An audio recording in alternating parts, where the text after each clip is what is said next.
Well, howdy friends and neighbors. It's your favorite farmer Steve back for another edition of Better Get to Know a Garden. And I am not in the official farmer's garb today. It's just a little bit too warm for that. Maybe next time. Hope I don't disappoint you. However, we do have some significant things to talk about and show you. Um, it's very warm. It's been dry. We could use some rain. When was the last time you heard me say that? Uh, so I'm having to, water from the central watering system from time to time. But let me show you what the new and exciting additions to the garden are. We usually don't spend too much time over here, but there's something new. And the horseradish, you can see we're going to have a bountiful crop this year. That's coming in good. But I have flagrantly plagiarized my spiritual advisor, Brian. He has pretty much raised bed gardens for an awful lot of things, including his garlic, and his turned out really nice, and mine are puny.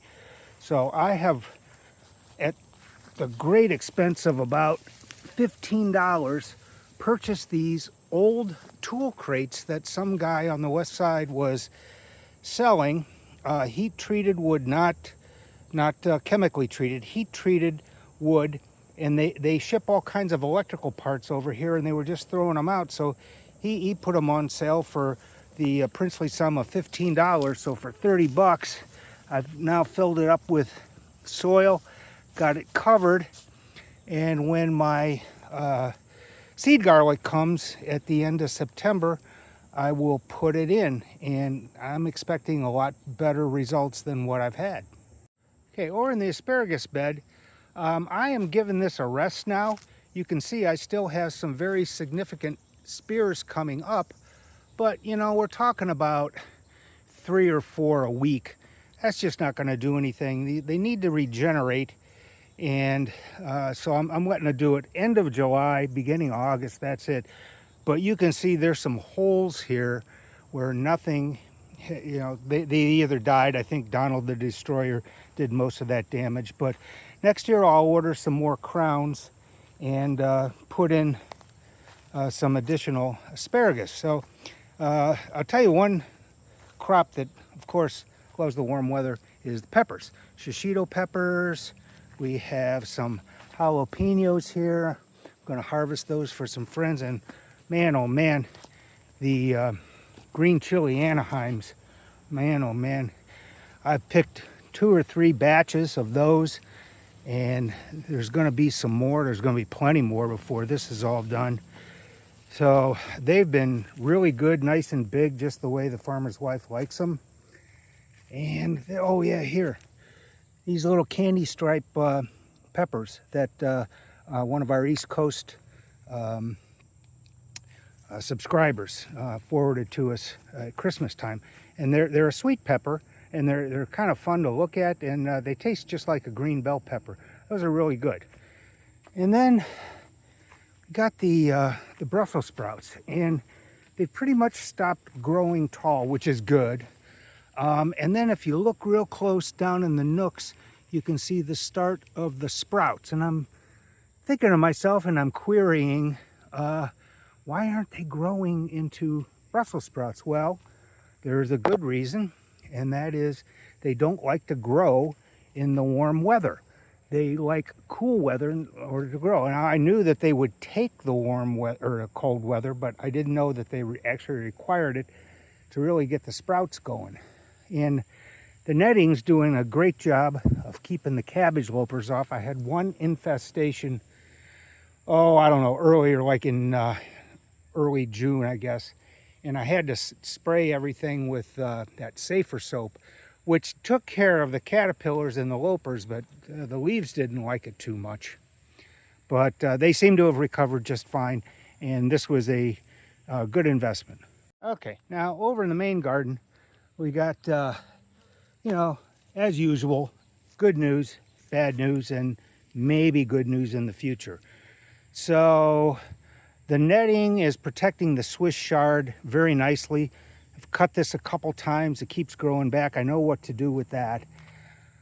The bad news is every year I say I'm not going to put in so many squash because they just take up so much real estate, and I did it again. They're taking over, which is okay, except you can't grow anything else.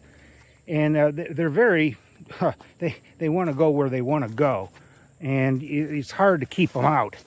Now, this is where the beets were, so those have all been harvested, and this is where the kale was, and will be.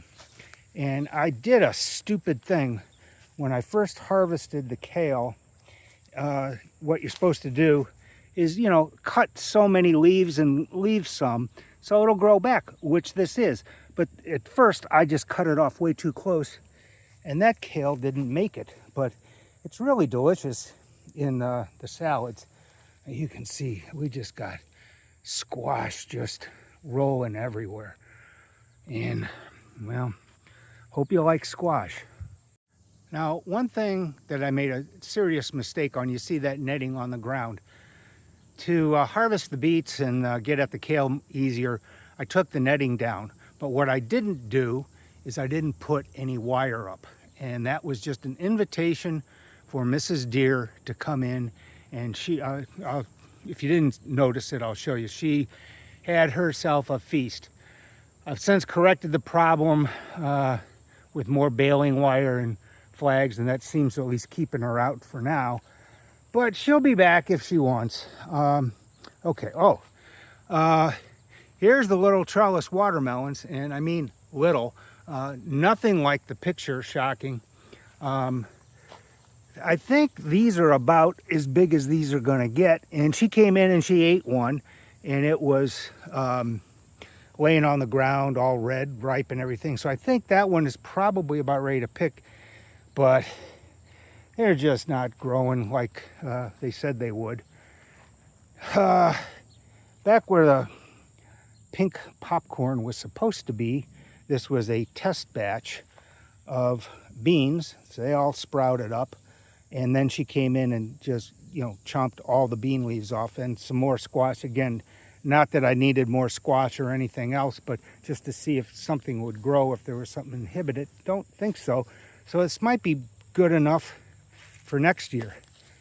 Now the tomatoes, it's mostly good news. I am getting a lot of tomatoes, but you can see I also have a lot of the leaf fungus, and I've picked these leaves off a number of times, and it just keeps coming back.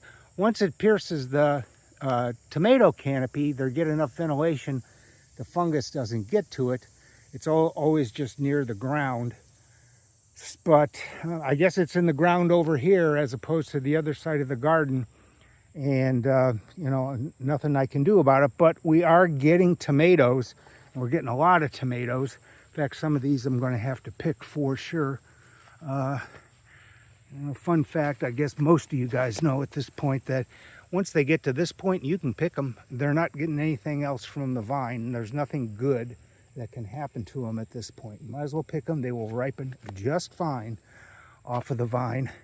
Lots and lots of these Juliet tomatoes, and you can see even the Juliet, that one of them is succumbing to this fungus, Fusarium fungus, and as are the cucumbers. Usually these don't get this way until September, but they're getting it this year, and you can see all the damage the deer did. Just ate a lot of leaves.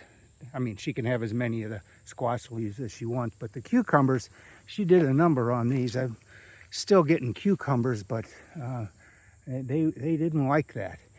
And then the ground cherries, look at these guys. So there's a little fruit in here, and this grows until it's ready to drop off. When it drops off, it's done. So that's how you tell. Now, probably roll down the hill. I'll find them all at the bottom of the hill, but I'll put a little net or something up here, I guess, pretty soon. So I'm kind of excited to see what those taste like. So that's about it, folks. Like I say, we could use some rain, and we could use some weeding, I suppose. So I'm gonna pick these few tomatoes and call it a day. So that's it from Northeast Ohio. Hopefully, you know, we like I said, we get a little rain and the deer decide that there's other things to eat, which there's plenty to eat out there other than my garden, but they do like my garden. And we will see y'all on the next time, probably in September. Have a good one, folks.